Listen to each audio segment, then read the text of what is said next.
Welcome back. What can I do for you?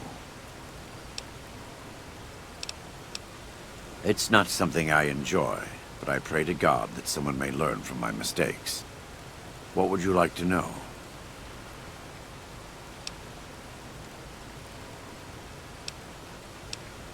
I was born in Ogden, what people came to call New Canaan. Things were more peaceful when I was growing up. When I was a young man, I went out into the world to do missionary work, as all New Canaanites do.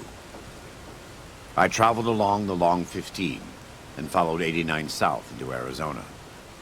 Along the way, I met two men from a group called the Followers of the Apocalypse. Edward Sallow and Bill Calhoun.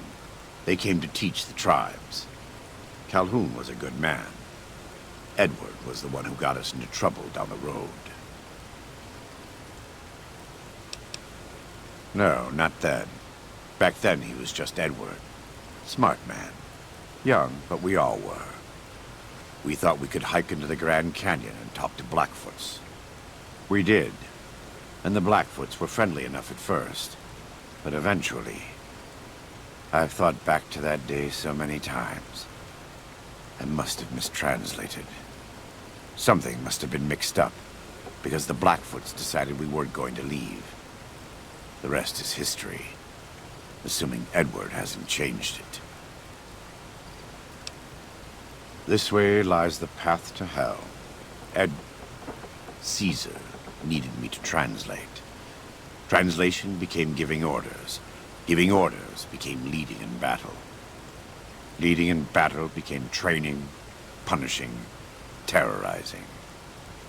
A series of small mistakes before a great fall. And I stayed in that darkness until after Hoover Dam. After I failed Caesar and he had me burned alive, thrown into the Grand Canyon. I survived because the fire inside burned brighter than the fire around me. I fell down into that dark chasm. The flame burned on and on. The next morning, I woke up and crawled out of the northern edge of the Grand Canyon, that cursed place.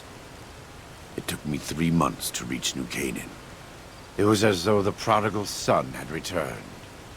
They welcomed me like I had never left. Never done anything to shame them. The fire that had kept me alive was love. Their love. God's love. I will never be able to repay the debt I owe to them. But I must try. He's a butcher. Believe me, I know the godless fire that burns in his heart. I've been burned by it myself. He's not the kind to let his subordinates do all the killing. No, he likes to have a hand in it, that spear of his. He's fashioned himself an abomination before the eyes of the Lord. I'm happy to serve as an instrument of divine justice.